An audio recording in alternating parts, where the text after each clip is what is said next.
Terima kasih Anda masih menyaksikan Kompas Petang, Saudara. Presiden Prabowo Subianto bilang akan membangun penjara khusus koruptor di pulau terpencil.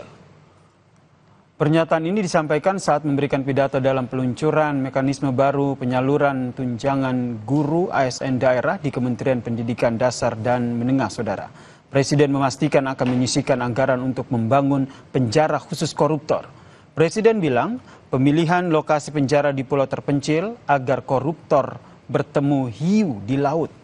Presiden menyebut korupsi menyebabkan kebocoran anggaran sehingga sumber daya tidak sampai ke rakyat yang membutuhkan. Gak ada negara yang korupsi gila-gilaan bisa kaya. Tidak ada. Korupsi menuju negara hancur. Saya tidak akan mundur menghadapi koruptor. Saya tidak akan mundur menghadapi koruptor. Nanti juga akan sisihkan dana, saya akan bikin penjara yang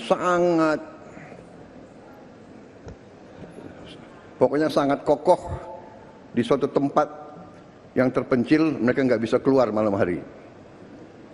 Kita akan cari pulau, kalau mereka mau keluar biar ketemu sama hiu.